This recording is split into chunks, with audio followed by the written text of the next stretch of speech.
오늘의 주인공 최초의 주미공사 박정량이 미국으로 파견됩니다.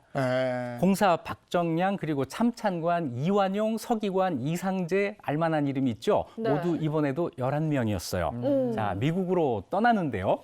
엄청 오래 걸렸을 가는데 텐데. 그 시간이 만만치 네. 않았을 것 같아요. 네, 서울을 출발해서 미국 워싱턴까지 가는데 무려 59일이 걸립니다. 와. 배 타고. 그냥. 네.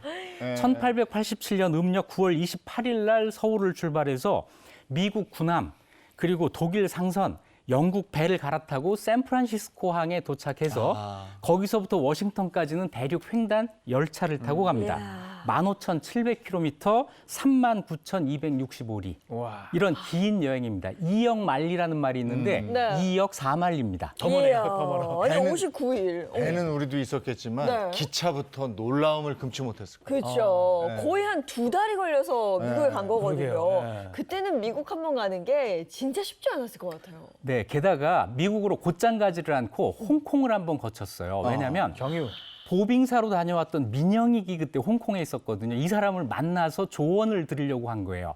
홍콩 갔다가 다시 일본으로 갔다 하와이 거쳐서 샌프란시스코 이렇게 간 건데 중간에 또 콜레라 환자 때문에 육지에 나오질 못하고 배에서 며칠 동안 갇혀 있는 일도 있어요. 이 과정을 박정량은 귀국하면 국왕에게 보고를 해야 되는데 해가지고 일지를 씁니다. 꼼꼼하게 일기를 쓰는데 이 일기의 이름이 미행일기예요. 미국에 네네. 갔다 온 일기라는 뜻인데 이게 지금 남아있고 번역도 돼 있습니다. 이 일기 중에 재밌는 이야기가 정말 많아요. 네네.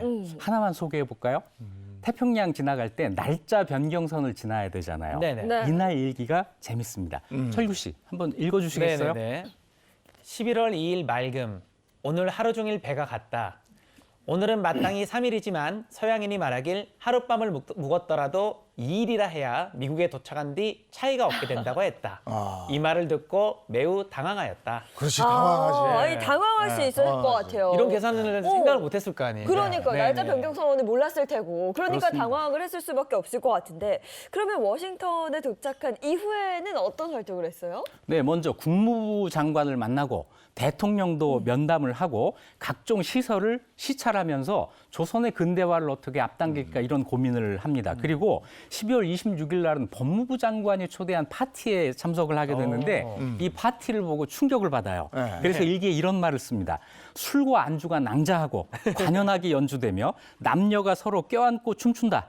대개 음악이 있으면 춤을 추고 심지어 여인 중 저고리를 벗어 맨살을 드러낸 자가 해방이다. 우리나라 안목으로 보면 어지러워 아찔하고 의아할 만하다. 네. 이렇게 써놨습니다. 이 서양인들의 파티에 초대가 돼서 갔으니 도포 입고 갔을 텐데 네네. 얼마나 놀랐겠습니까? 등보인 거 가지고 그러는 거 아니에요, 지금? 네. 아니 여기 저고리를. 다 이렇게 네. 맨살이 드러났을 텐데. 근데 또 그걸 본 파티에 온 서양인들도 놀랐겠어요. 맞아요. 그런데 중요한 사실은 그런 걸 보고도 여긴 왜 이래? 이렇게 하질 않고 여긴 이러나 보다. 이렇게 받아들이고 있다는 거예요. 네. 그리고 그런 이 문화 속에서 주눅들지 않고 끝까지 당당한 모습을 또 지키려고 노력을 합니다. 예. 미국 사람들도 신기하죠. 그래서 우리 사절단이 길에 나가면 사람들이 몰려들어서 사진 좀 찍자고 사진사들이 줄을 섰다고 해요. 그렇겠어요. 네, 그래서 이후 박정량 일행은 이제 미국을 시찰하면서 우리의 근대화를 어떻게 할 것인가. 또 중요한 것은 청나라의 간섭을 어떻게 벗어날 것인가 이 고민을 굉장히 많이 합니다. 자주 외교. 예. 이거는 강대국 사이에 끼어 있는 작은 나라의 운명과 같은 것이거든요. 박정량이 그 고민을 하고 오죠. 자, 지금 국립고궁박물관에서 이 사절을 주제로 한 전시가 열리고 있어요. 갓쓰고 미국에 공사 갔던 이야기입니다. 만추에 경복궁 답사하시고 옆에 있는 박물관도 꼭 한번 들러보시기 바랍니다. 그렇군요. 네.